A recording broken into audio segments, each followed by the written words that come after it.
بسم اللہ الرحمن الرحیم۔ الحمد للہ رب العالمین والصلاة والسلام علی نبینا محمد وآلہ وصحبہ اجمعین، واشہد ان لا الہ الا اللہ وحدہ لا شریک لہ واشہد ان محمدا عبدہ ورسولہ، اما بعد۔ معزز سامعین، برادران اسلام اور پردہ نشین ماؤں اور بہنوں، رمضان المبارک میں دن روزے کی مشقت اور راتیں قیام اللیل اور تراویح کی بہاروں سے سجی ہوئی ہیں۔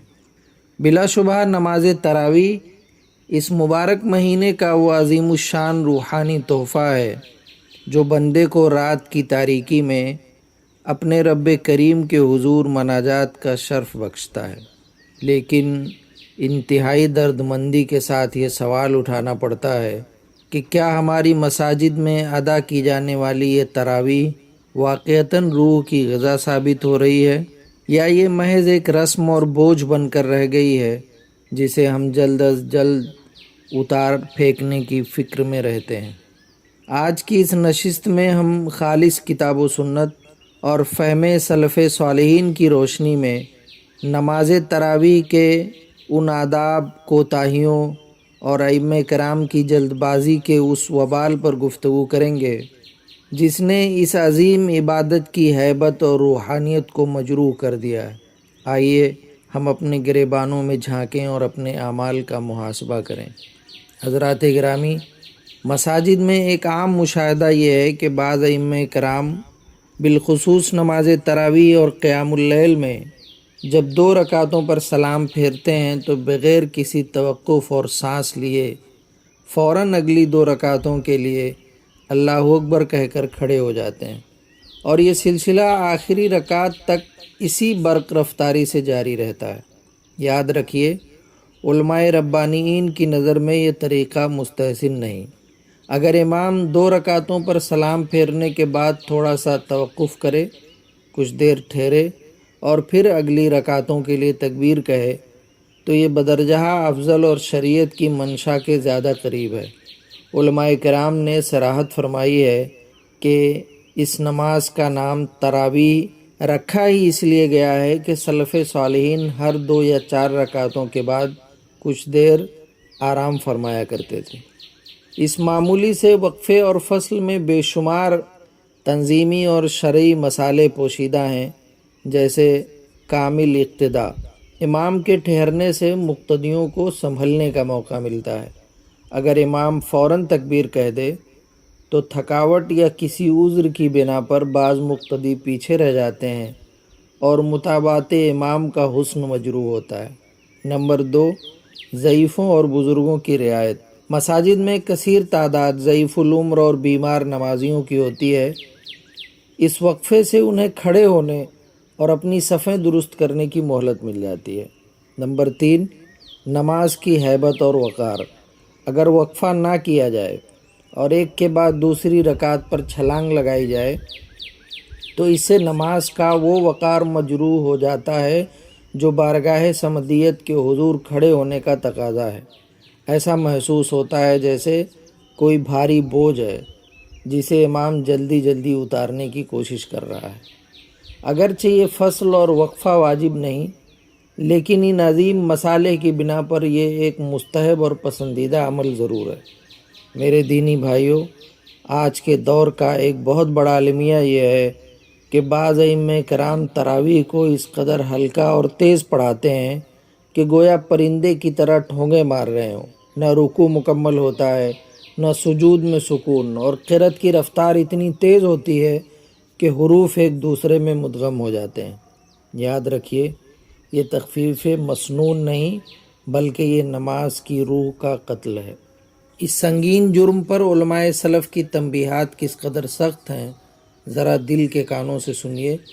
جلیل القدر عالم شیخ عبداللہ بن محمد بن عبدالوہاب رحمہ اللہ فرماتے ہیں، وَكَثِيرٌ مِّنَ الْأَئِمَّةِ فِي الْبُلْدَانِ يَفْعَلُ فِي صَلَاةِ التَّرَاوِيحِ فِعْلَ أَهْلِ الْجَاهِلِيَّةِ يُصَلُّونَ صَلَاةً مَا يَعْقِلُونَهَا وَلَا يَطْمَئِنُّونَ فِي السُّجُودِ وَلَا فِي الرُّكُوعِ والطمانینۃ رکن ما تصح الصلاۃ الا بها۔ اور مختلف شہروں میں بہت سے ائمہ نماز تراویح میں اہل جاہلیت جیسا عمل کرتے ہیں۔ وہ ایسی نماز پڑھتے ہیں جس کا انہیں خود شعور نہیں ہوتا۔ وہ نہ تو سجدے میں سکون اختیار کرتے ہیں اور نہ ہی رکوع میں، حالانکہ طمانینت نماز کا ایسا فرض اور رکن ہے جس کے بغیر نماز سرے سے درست ہی نہیں ہوتی۔ اسی طرح ملک شام کے مشہور عالم دین شیخ جمال الدین القاسمی رحمہ اللہ اس درد کا اظہار یوں فرماتے ہیں: وَقَدْ اعْتَادَ كَثِيرٌ مِّن جَهْلَةِ الْأَئِمَّةِ فِي مُعْظَمِ الْمَسَاجِدِ أَن يُخَفِّفُوا صَلَاةَ التَّرَاوِيحِ إِلَى هَيْئَةٍ يَقَعُونَ بِسَبَبِهَا فِي الْإِخْلَالِ بِأَرْكَانِ الصَّلَاةِ وَسُنَنِهَا كَتَرْكِ الطُّمَأْنِينَةِ فِي الرُّكُوعِ وَالسُّجُودِ وَكَسَرْدِ الْقِرَاءَةِ وَإِدْمَاجِ حُرُوفِ التِّلَاوَةِ بَعْضِهَا فِي بَعْضٍ وَكُلُّهُ مِنَ الرَّغْبَةِ فِي الْعَجَلَةِ وَهَذَا وَمَا أَشْبَهُ مِنْ أَعْظَمِ مَكَائِدِ الشَّيْطَانِ لِلْإِيمَانِ يُبْطِلُ عَلَى الْعَامِلِ عَمَلَهُ مَعَ إِتْيَانِهِ بِهِ۔ اکثر مساجد میں بہت سے جاہل ائمہ نے یہ عادت بنا لی ہے کہ وہ نماز تراویح کو اس حد تک مختصر اور ہلکا کر دیتے ہیں جس کے سبب وہ نماز کے ارکان اور سنن میں صریح خلل واقع کر بیٹھتے ہیں، جیسے رکوع اور سجود میں طمانینت کو ترک کر دینا اور انتہائی تیزی سے تلاوت کرنا کہ حروف آپس میں گڑمڑ ہو جائیں، اور یہ سب کچھ محض جلد بازی کی ہوس میں کیا جاتا ہے۔ یاد رکھو، یہ اور اس جیسی دیگر حرکتیں ایمان کے خلاف شیطان کی سب سے بڑی چالوں میں سے ہیں۔ شیطان بندے سے عمل بھی کرواتا ہے اور اس کی جلد بازی کے سبب اس کا عمل باطل بھی کروا دیتا ہے۔ اور دور حاضر کے عظیم فقیہ شیخ محمد بن صالح العثیمین رحمہ اللہ اس روش پر کڑی تنقید کرتے ہوئے فرماتے ہیں: وَهَذَا خِلَافُ مَا كَانَ عَلَيْهِ كَثِيرٌ مِّنَ النَّاسِ الْيَوْمِ حَيْثُ يُصَلُّونَ التَّرَاوِيحَ بِسُرْعَةٍ عَظِيمَةٍ لَا يَأْتُونَ فِيهَا بِوَاجِبِ الْهُدُوءِ وَالطُّمَأْنِينَةِ الَّتِي هِيَ رُكْنٌ مِّنْ أَرْكَانِ الصَّلَاةِ لَا تَصِحُّ الصَّلَاةُ بِدُونِهَا يُخِلُّونَ بِهَذَا الرُّكْنِ وَيُتْعِبُونَ مَنْ خَلْفَهُم مِّن كِبَارِ السِّنِّ يَجْنُونَ عَلَىٰ أَنفُسِهِمْ وَيَجْنُونَ عَلَىٰ غَيْرِهِمْ۔ وقد ذكر العلماء أنه يكره للإمام أن يسرع سرعة تمنع المأمومين فعل ما يسن، فكيف بسرعة تمنعهم من فعل ما يجب۔ اور یہ طریقہ آج کل کے بہت سے لوگوں کے عمل کے بالکل برعکس ہے۔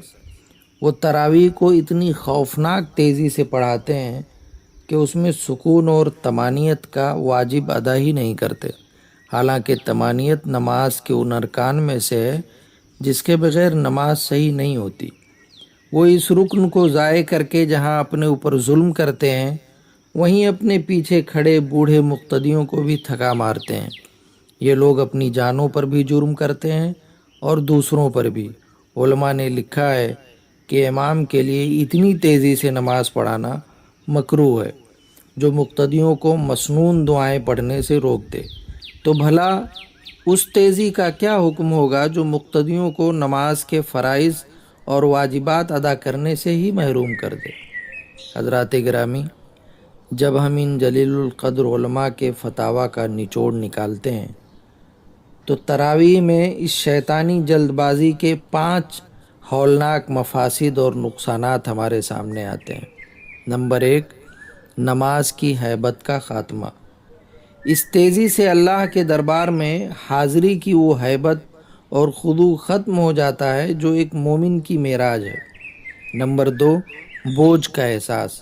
ایسا معلوم ہوتا ہے گویا نماز کوئی بھاری قرض یا بوجھ ہے جس سے امام اور مقتدی جلد از جلد جان چھڑانا چاہتے ہیں۔ نمبر 3، مقتدیوں کی محرومی۔ امام کی جہاز نما رفتار کی وجہ سے مقتدی بیچارے نہ تو رکوع کی تسبیحات پوری کر پاتے ہیں، نہ سجدے کی دعائیں مانگ سکتے ہیں، اور نہ ہی جلسہ استراحت میں کوئی مسنون ذکر کر پاتے ہیں۔ نمبر 4، دوہرا گناہ۔ ایسا امام صرف اپنی نماز ہی خراب نہیں کرتا بلکہ وہ اپنے پیچھے کھڑے سینکڑوں لوگوں کی نماز غارت کرنے کے سبب خود کو اور دوسروں کو گنہگار بناتا ہے۔ نمبر 5، بوڑھوں اور بیماروں کی مشقت۔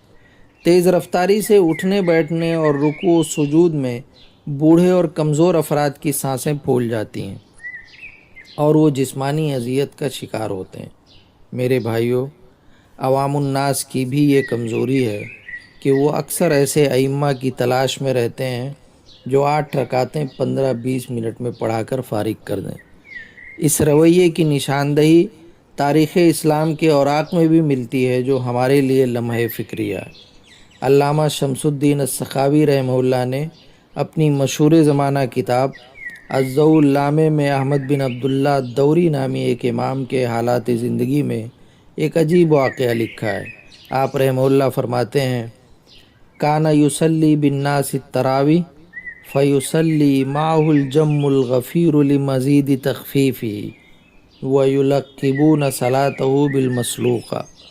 وہ یعنی احمد الدوری لوگوں کو نماز تراویح پڑھایا کرتے تھے، تو ان کے اس قدر زیادہ ہلکا اور تیز پڑھانے کی وجہ سے ایک جم غفیر ان کے پیچھے نماز پڑھنے آ جایا کرتا تھا، اور لوگوں نے ان کی اس تیز رفتار نماز کا نام ہی الصلاۃ المسلوقہ یعنی ابلتے ہوئے پانی کی طرح تیزی سے پکائی گئی یا ابلی ہوئی نماز رکھ دیا تھا۔